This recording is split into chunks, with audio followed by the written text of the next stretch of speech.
आज के क्लास में रासायनिक अभिक्रिया के प्रकार के बारे में जानेंगे। भिन्न भिन्न प्रकार की रासायनिक अभिक्रियाएं जो होती है उनके बारे में जानकारी प्राप्त करके उनके एग्जाम्पल देखेंगे। तो अभी हम देखने का प्रयास करेंगे कि रासायनिक अभिक्रिया कितने प्रकार की होती है और ये इतने प्रकार के जो हो रहे हैं तो इनमें अलग अलग बातें कौन सी हैं। फिलहाल हम बात करते हैं रासायनिक अभिक्रिया के प्रकार के बारे में। तो पहला, अगर हम रासायनिक अभिक्रिया के प्रकार की बात करें तो वो आपको हो जाएंगे संयोजन या संश्लेषण अभिक्रियाएं। पहला हो जाएगा संयोजन या संश्लेषण। संयोजन या संश्लेषण अभिक्रियाएं।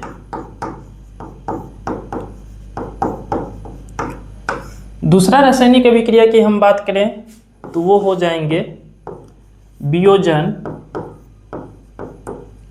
या अपघटन अभिक्रियाएं।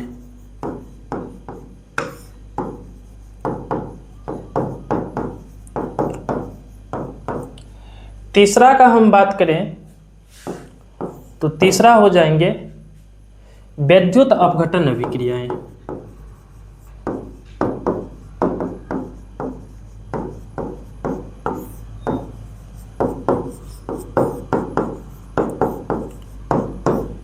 चौथा का हम बात करें तो चौथा हो जाएंगे एकल विस्थापन अभिक्रियाएं।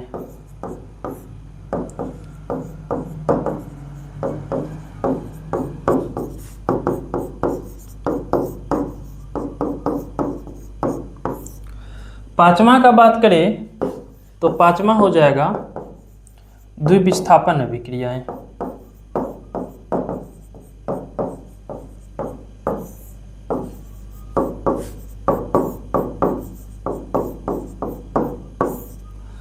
छठा की बात करें तो छठा हो जाएंगे आपको द्विविस्थापन अभिक्रिया को हम उभय विस्थापन अभिक्रिया, इसे हम उभय विस्थापन अभिक्रिया भी कह सकते हैं। उभय विस्थापन।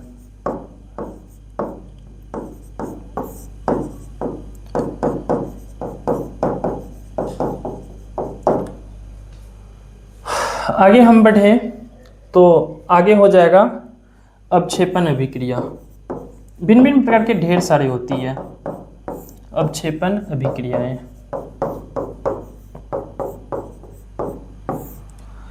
और आगे हम 7 नंबर में बढ़े तो ऊष्माक्षेपी अभिक्रिया।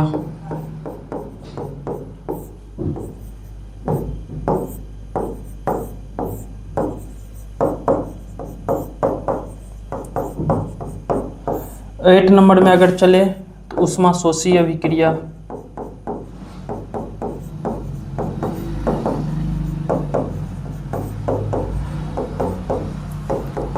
अगर 9 नंबर में चले, 8 के बाद 9, प्रकाश रासायनिक अभिक्रिया।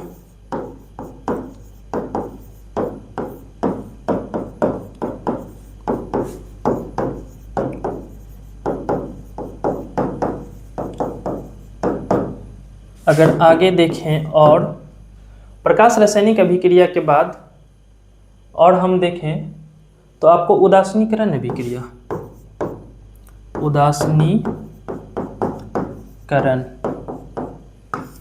अभिक्रियाएं।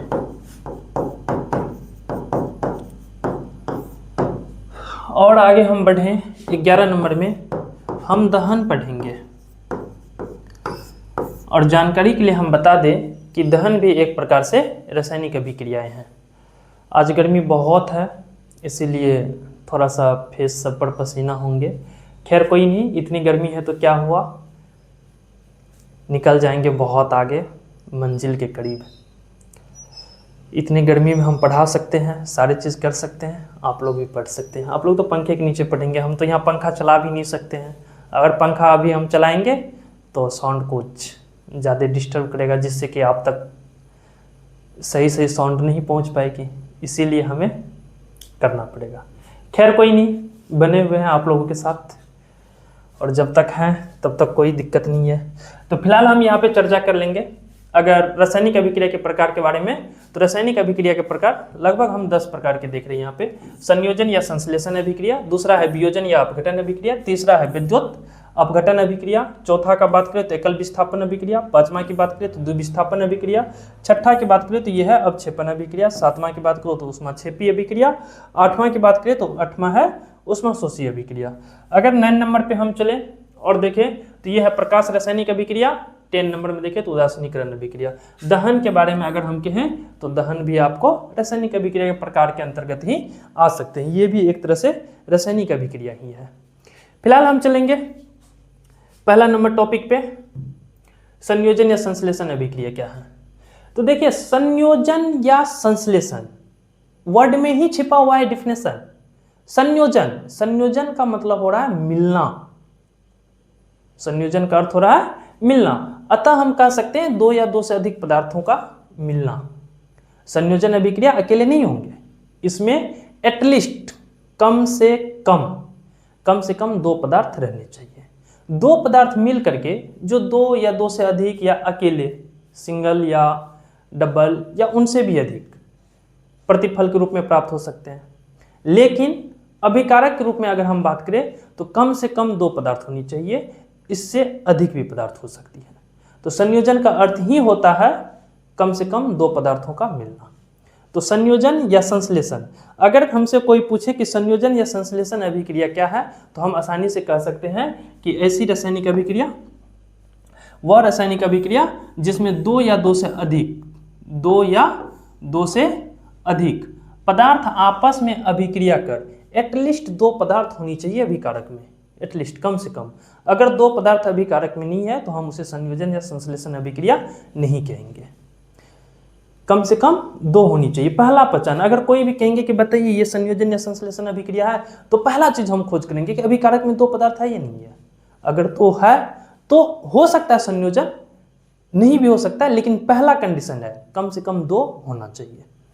तो वह अभिक्रिया जिसमें 2 या 2 से अधिक पदार्थ आपस में अभिक्रिया कर नए पदार्थ का निर्माण करते हैं। अब नए पदार्थ 1 रहे, 2 रहे, 2 से अधिक रहे, कितनों रहे, लेकिन अभिक्रिया जब होगी तो उसमें कम से कम 2 पदार्थ भाग लेंगे। और इसमें नए पदार्थ का गुण मूल पदार्थ के गुणों से बिल्कुल भिन्न होता है। सारे रासायनिक अभिक्रिया में ये बातें हो रही है। सारी रासायनिक अभिक्रिया में अगर 2 पदार्थ या कोई अकेले पदार्थ या कोई भी रासायनिक अभिक्रिया हो, अगर रासायनिक अभिक्रिया हुई है तो नए पदार्थ के जो गुण होंगे वो मूल पदार्थ के गुण से बिल्कुल भिन्न होंगे।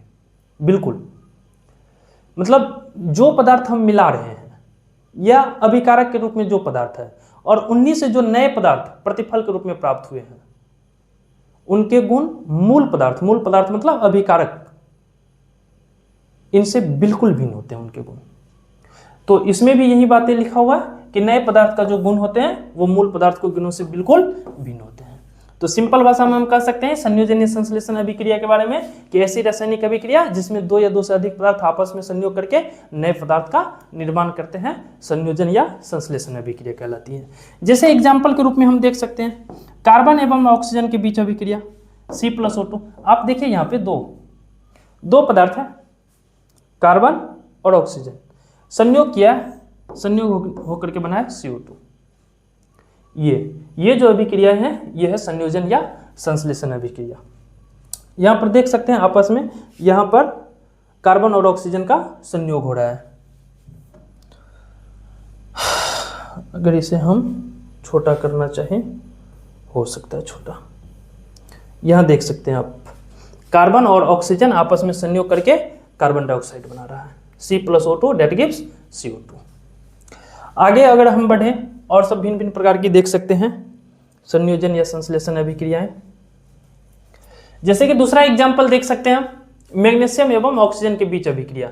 यहां पर आप देख सकते हैं मैग्नीशियम अभिकारक के रूप में है, मैग्नीशियम अभिकारक के रूप में है मैग्नीशियम और ऑक्सीजन, ये दोनों अभिक्रिया करके एक नए पदार्थ बना रहे 2Mg। यहां पर जो अभिक्रिया हो रहे ये भी है संयोजन या संश्लेषण अभिक्रिया। आगे और हम बढ़े, यहाँ पर देखिए मैग्नीशियम और ऑक्सीजन आपस में अभिक्रिया करके मैग्नीशियम ऑक्साइड बना रहे हैं। आप देख सकते हैं संकेत के रूप में रासायनिक समीकरण भी। तीसरा अगर हम देखें तो लोहा एवं गंधक के बीच अभिक्रिया है। लोहा Fe और गंधक सल्फर S, ये जो है गंधक सल्फर, हाँ एक ही नाम है, गंधक का ही नाम है सल्फर, गंधक को ही सल्फर कहते हैं। तो Fe आयरन और सल्फर आपस में अभिक्रिया करके संयोग करके देख सकते हैं आप लोग FeS बना रहा है। अतः ये जो अभिक्रिया है ये संयोजन या संश्लेषण अभिक्रिया है। लोह चूर्ण और गंधक के मिश्रण को गर्म करने पर हमें फेरस सल्फाइड अर्थात आयरन सल्फाइड की प्राप्ति होती है। आगे और हम बढ़ें तो देख सकते हैं एक तरह से अगर हम कहें तो संयोजन या संश्लेषण अभिक्रिया भी 3 टाइप्स के हो जा रहे हैं। पहला अगर हम बात करें तो एक तत्व एवं यौगिक के बीच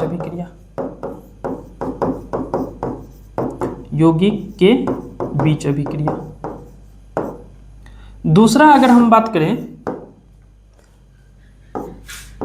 दो तत्व के बीच अभिक्रिया, दो तत्वों के बीच अभिक्रिया।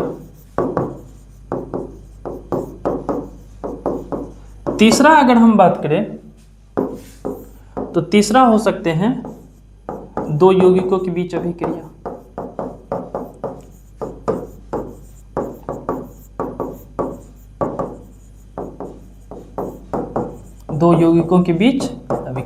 इस प्रकार हम कह सकते हैं कि संयोजन या संश्लेषण अभिक्रिया भी 3 तरह से हो सकते हैं। या तो कोई 2 तत्व होंगे उनके बीच अभिक्रिया संयोजन या संश्लेषण हो सकता है, या 2 यौगिकों के बीच संयोजन या संश्लेषण हो सकता है, या एक तत्व होंगे दूसरा यौगिक होंगे, इनके बीच भी संयोजन या संश्लेषण अभिक्रिया हो सकती है। जैसे कि पहला एग्जांपल के लिए आप देख सकते हैं यहाँ पे एक तत्व एवं एक यौगिक के बीच अभिक्रिया।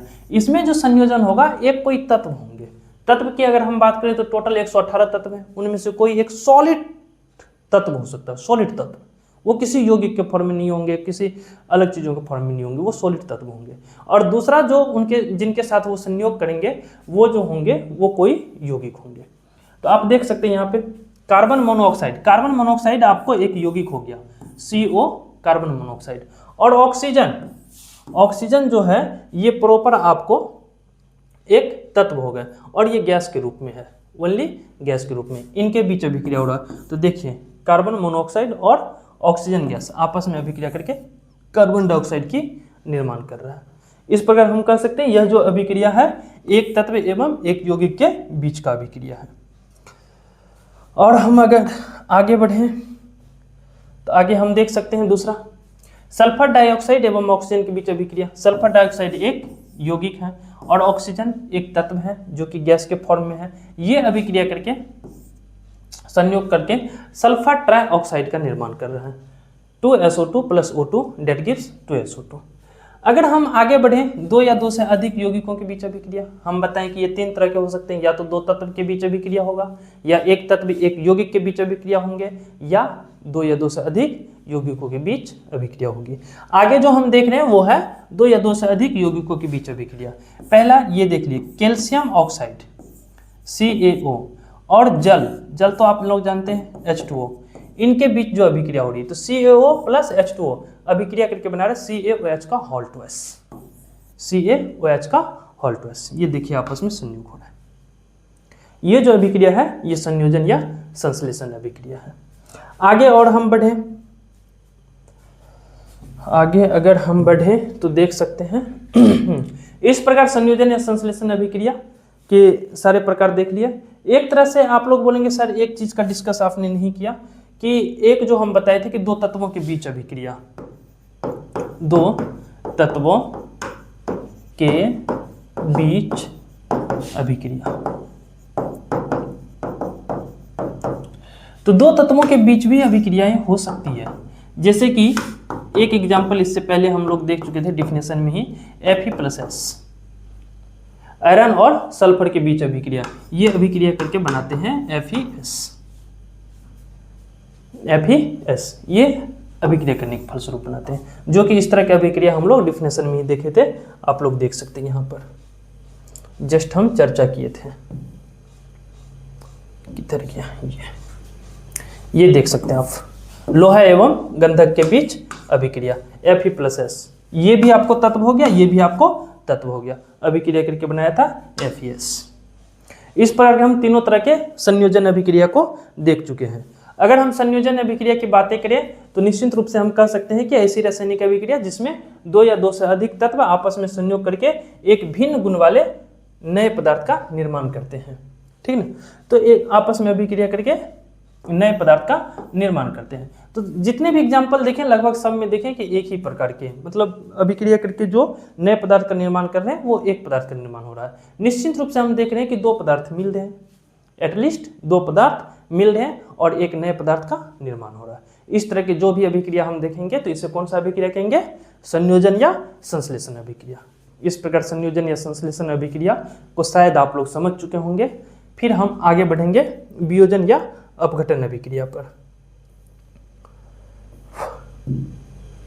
वियोजन या अपघटन का मतलब क्या होता है इसको थोड़ा समझेंगे। वियोजन का मतलब होता है टूटना, वियोजन का मतलब होता है टूटना। बहुत गर्मी आज यार।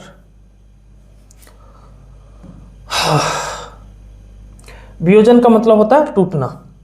तो अपघटन बोले या वियोजन बोले, अर्थ होता है इनका टूटना। तो इस कंडीशन में हम कह सकते हैं कि कोई एक बड़ा सा यौगिक होता है, कोई एक बड़ा सा यौगिक होते हैं या उनके परमाणु या अणु होते हैं जो कि आपस में टूटकर दो या दो से अधिक पदार्थों का निर्माण करते हैं।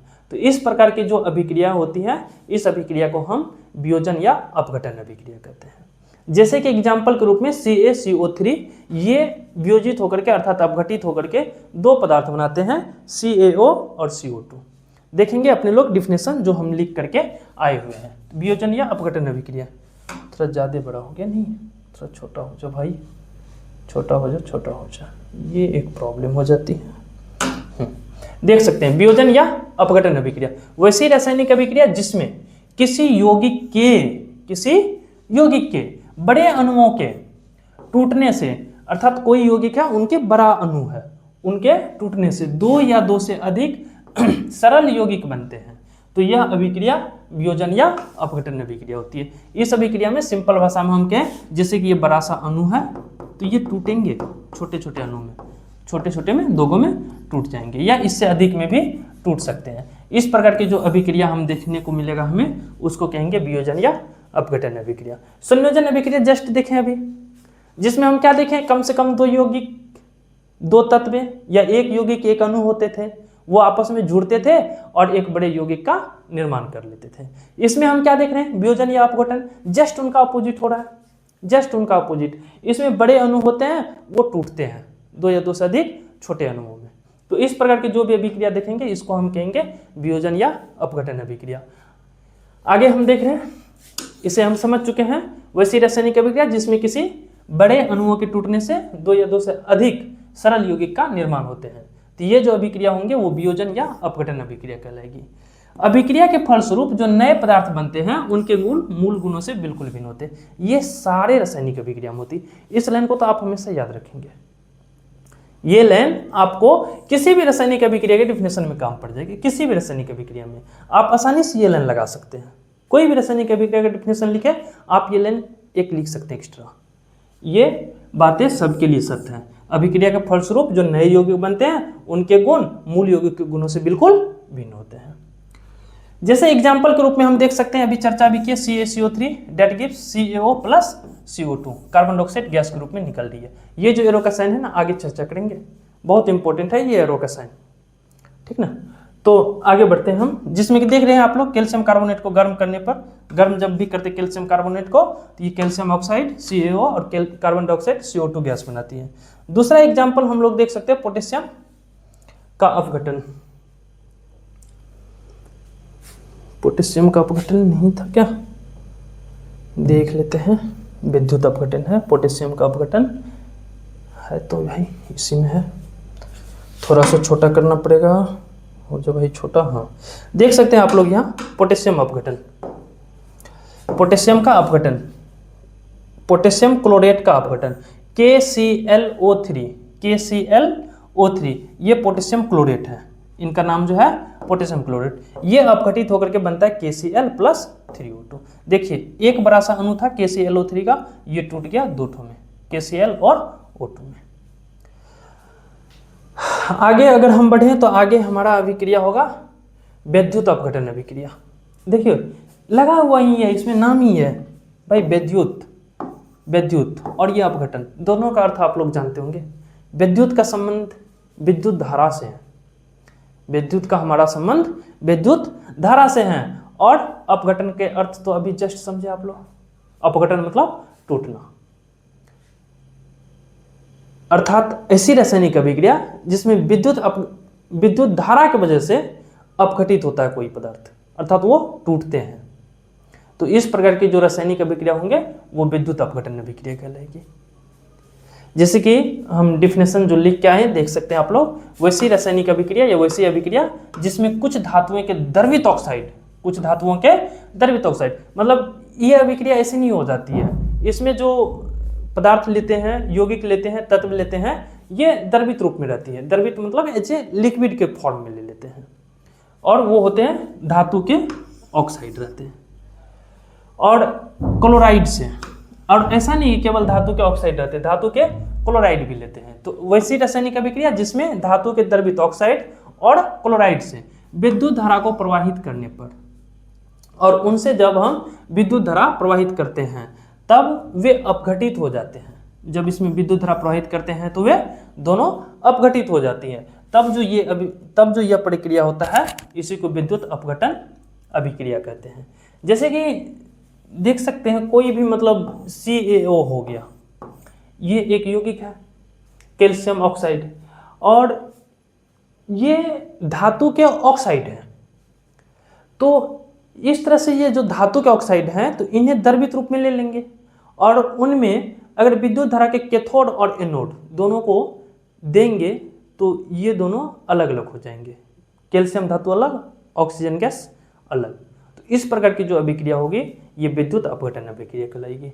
जैसे कि क्लोराइड, धातु क्लोराइड की बात करते हैं NaCl, ये सोडियम क्लोराइड धातु के क्लोराइड है, इन्हें भी विद्युत अपघटन के द्वारा हम अपघटित कर सकते हैं। तो इसमें जो अभिक्रिया होगा ये विद्युत अपघटन अभिक्रिया कहलाएगी। एग्जाम्पल देख सकते हैं सोडियम क्लोराइड, अभी देखें NaCl विलयन का अपघटन। तो सोडियम क्लोराइड के जलीय विलयन से विद्युत धारा प्रवाहित करने पर, सोडियम क्लोराइड आप लोग जानते होंगे, सबके घर में है सोडियम क्लोराइड, नमक को ही सोडियम क्लोराइड कहते हैं। तो सोडियम क्लोराइड का जलीय विलयन लेने पर, अर्थात सोडियम क्लोराइड ले लिए, उसे पानी में घोल लिए, घोलने के बाद तो घोले तो हो गया जलीय विलयन, उससे जब विद्युत धारा प्रवाहित करते हैं ना, तो सोडियम धातु कैथोड पर अगर उनमें विद्युत धारा प्रवाहित करेंगे, अगर मान के चलिए ये एक कांच का ग्लास है और इनमें हम NaCl ले लिए और इसमें हम दो प्लेट दे दिए, एक कैथोड प्लस वाले एक माइनस वाले, जब दे दिए और इनमें जब इलेक्ट्रिक करंट को हम जोड़े, जैसे ही जोड़ेंगे तो सोडियम धातु जो होंगे वो कैथोड पे आ जाएंगे और क्लोरीन गैस एनोड पर मुक्त हो जाएंगे। तो इस प्रकार की जो अभिक्रिया होगी ये होंगे विद्युत अपघटन अभिक्रिया। जैसे कि देख सकते हैं 2NaCl इलेक्ट्रिक करंट प्रवाहित कर रहे हैं, जैसे ही प्रवाहित कर रहे हैं तो Na धातु कैथोड पर और Cl धातु Cl2 एनोड पर आ जाती है। इस प्रकार और एक आध एग्जाम्पल देख सकते हैं हम लोग, जैसे कि जल का विद्युत अपघटन। जल से जब विद्युत धारा प्रवाहित करते हैं तो जल भी अपघटित हो जाती है। अगर ओनली हम जल ले लें, ओनली एक कांच का ग्लास लें और इनमें हम जल भर लें, अगर इनसे हम विद्युत धारा दो छड़ लें और इन दोनों छड़ में अगर हम इलेक्ट्रिक करंट प्रवाहित करें तो ये भी हाइड्रोजन गैस कैथोड पर और ऑक्सीजन गैस एनोड पर मुक्त हो जाती है। तो इस प्रकार जो जल का अपघटन होता है वो विद्युत अपघटन के द्वारा हो सकती है। तो इस प्रकार की अभिक्रिया को हम लोग विद्युत अपघटन अभिक्रिया कहेंगे। अगला है एकल विस्थापन अभिक्रिया, सिंगल डिस्प्लेसमेंट रिएक्शन। इनके बारे में हम लोग या इनसे आगे के बारे में कल हम लोग चर्चा करेंगे और सब अभिक्रिया के बारे में कल जानने का प्रयास करेंगे। आज बहुत ही गर्मी है, आज के लिए बस इतना ही। हम चाहेंगे कि आप लोग अच्छे से पढ़ें, जहाँ से भी जो भी पढ़ रहे हैं, जो भी चीज़ें देख रहे हैं, सीखने का प्रयास कीजिए, सीखिए। कुछ भी त्रुटि है तो आप लोग बता सकते हैं कि सर इसमें ये चीज़ें चेंज कर लीजिए, ये चीज़ें चेंज कर लीजिए। कुछ बच्चे कहते हैं कि सर आपकी शक्ल बहुत ब्लैक दिख रहे हैं। भाई नेचुरल कलर है, अब जो है सो है, इसमें तो चेंजिंग नहीं कर सकते हैं। हाँ, पढ़ाई में कोई चीज़ है जिसमें हमें चेंजिंग करना पड़े तो हम लोग कर सकते हैं। इसके अतिरिक्त जो भी व्यवस्था लगाने का होगा हम लोग करने का प्रयास करेंगे। फिलहाल आप लोग देखिए, अच्छे से समझने का प्रयास कीजिए। समझने में किसी प्रकार की त्रुटि होती तो आप लोग कह सकते हैं, हम लोग उसमें तुरंत अपडेट करेंगे। बाकी देखते रहिए और दूसरे के पास भी शेयर कीजिए, सबको बताइए अपने आस पड़ोस में कि लोकल में ही सर हैं प्रतापगंज में, और दूर में भी देख रहे हैं तो वो भी बता सकते हैं प्रतापगंज में ही है। और सर लोग अपना यूट्यूब चैनल साथ में ऑफलाइन क्लास भी दिए हैं, तो जिन्हें ठीक लग रहा है, जिन्हें लग रहा है कि इनसे कुछ थोड़ा सा भी 10% प्रॉफिट हो रहा है तो वो आप प्रॉफिट ले सकते हो। और हम लोग को जितना अच्छा हो सके उतना करने का प्रयास करेंगे। कुछ बातें जो हम लोगों से नहीं हो पा रही है, जो चीज़ें जो त्रुटि हैं उन पे हम लोगों का ध्यान नहीं है तो आप लोग बता सकते हैं, हम लोग उन पे बहुत जल्द सुधार करने का प्रयास करेंगे। आज के लिए बस इतना ही, मिलते हैं कल।